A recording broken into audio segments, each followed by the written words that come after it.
tiba-tiba terdengar suaranya. Ini terjadi sejak ayah membuat peraturan baru di rumah ini, melarang handphone di malam hari. Maka saya harus menyerahkan benda pujian itu kepada ayah.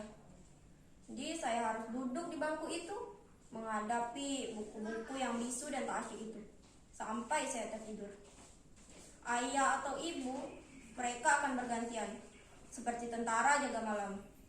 Akan datang ke kamar ini setiap 1 jam sekali, memastikan bahwa saya masih membaca sebelum pukul 10 atau 11 malam, waktu saya untuk tidur.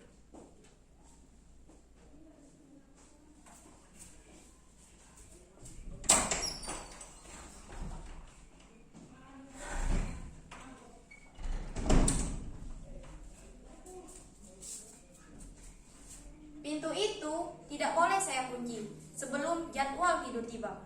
Ini peraturan kedua.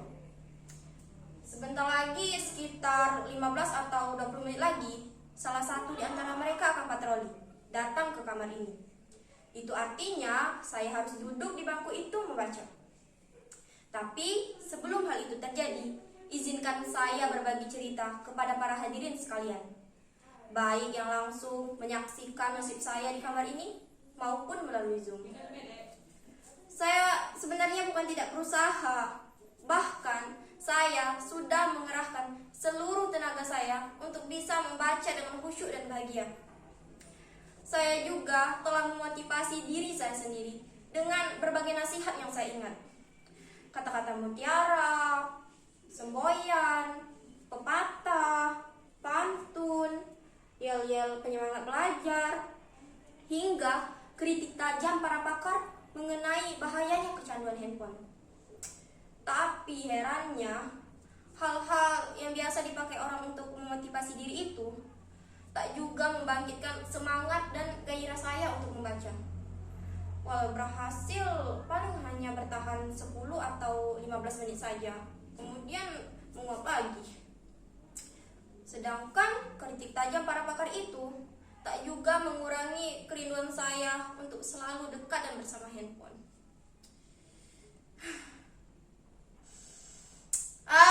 Andai saja mengubah diri bisa dilakukan seringnya ceramahnya Meruy Teguh, mungkin saya tak akan menderita begini lagi.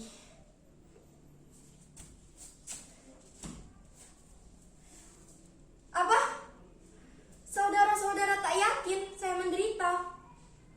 Apakah tidak terlihat beban penderitaan ini di wajah saya ini? Digetar suara saya, disorot mata saya, dan di seluruh tubuh saya ini. Ini bukan acting seperti pertunjukan monolog anak-anak SMA itu loh. Ini real, nyata. Saya memang sedang menderita. Bahkan kalau penderitaan saya ini saya tuangkan ke dalam puisi, saya kira saudara-saudara tak akan kuat membacanya tanpa menitikkan air mata.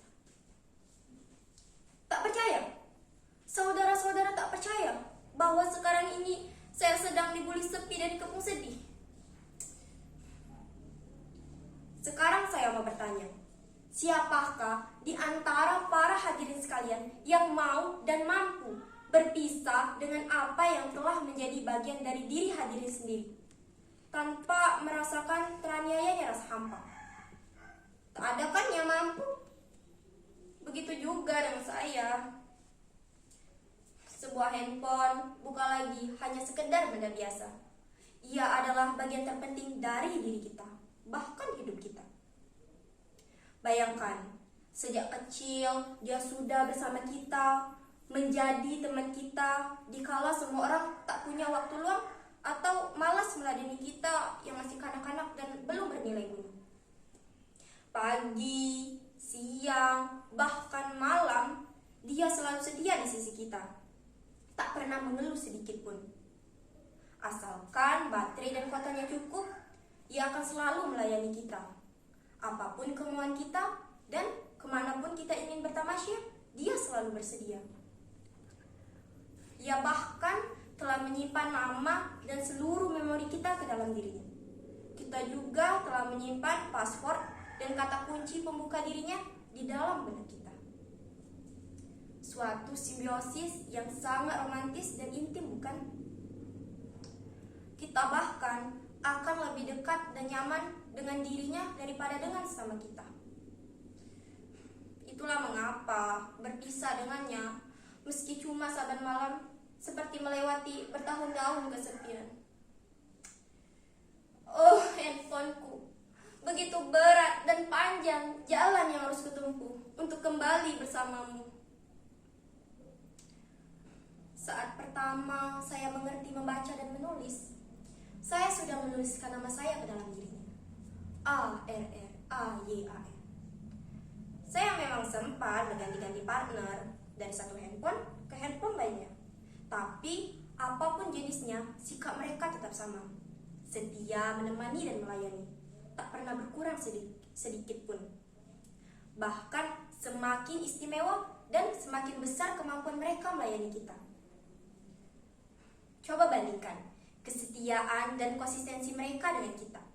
Berganti partner, maka berganti pula sikap dan kebiasaannya. Apalagi pergantian pemimpin, akan semakin membaik atau malah semakin anjlok mutunya. Maaf, saya agak ngelantur. Maklumlah, orang kalau lagi diterkam sepi dan rindu suka melayang kemana-mana pikirannya. Jadi bagaimana sekarang? Apakah sudah cukup jelas saya menderita? Saya menderita sebenarnya bukan hanya berpisah dengan dirinya saja, tapi karena saya harus dihadapkan oleh dua keadaan secara bersamaan. Di satu sisi saya tahu ayah dan ibu bertujuan baik. Mereka ingin saya memiliki prestasi dan maju dalam studi. Itulah mengapa mereka membuat peraturan 12 jam tanpa handphone di malam hari. Tapi di sisi lain, seluruh diri saya, kesadaran saya, jiwa saya sudah terbiasa hidup bahkan sejak kecil dengan dia ada di sisi saya.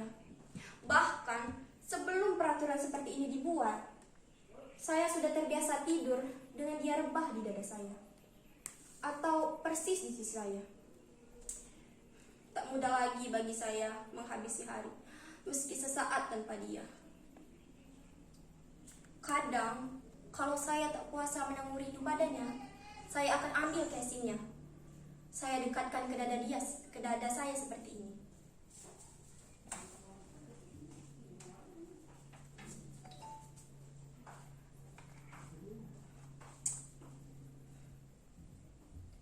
Kadang teringat pula saat-saat dramatis kami, di saat ia mulai lemah dan kritis, dan saya dengan paniknya mencari tempat untuk menambah energinya. Tak ada yang lebih membahagiakan selain mendengar suara renyah dan riangnya, bertamasya dengannya, dan kemanapun saya ingin mengunjungi situs-situs dan menikmati menu-menu lezat yang ditawarkannya. Ia telah membuat hidup menjadi amat lebih cepat, lebih nyaman, dan ia tak akan membiarkan kita menunggu lebih lama. Ia bisa membahagiakan kita tepat di saat kita menginginkannya. Ia memberitahu kita apa saja dengan cepat dan lengkap, tanpa perlu kita menggerahkan tenaga sedikit pun.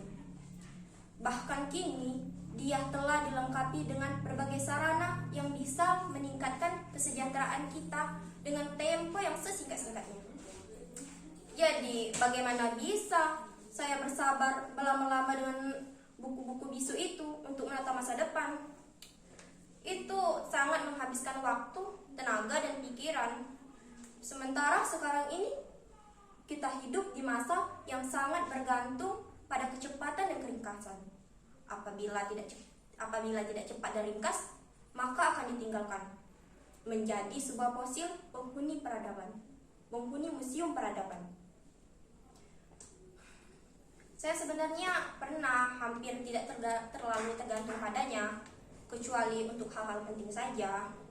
Tapi pada saat saya memergoki ayah saya pada suatu malam, mereka begitu asyik dan intim dengan handphonenya masing-masing. Melihat itu, saya merasa dihianati. Sejak saat itu, kemampuan saya untuk berpisah dengannya semakin menurun. Bahkan kini, ia ada di kepala saya. Ia seperti dalam denyut jantung saya. Saya sudah teramat dalam mencintainya.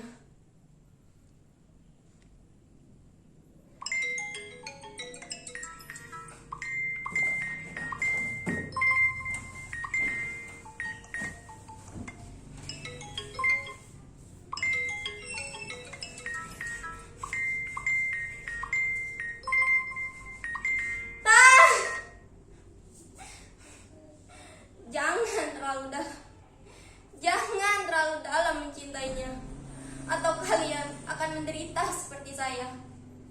Aryan, ada apa nak?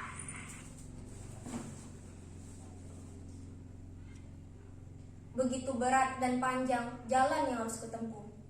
Namun inilah yang harus kulakukan untuk mendapatkan kelahiranku kembali.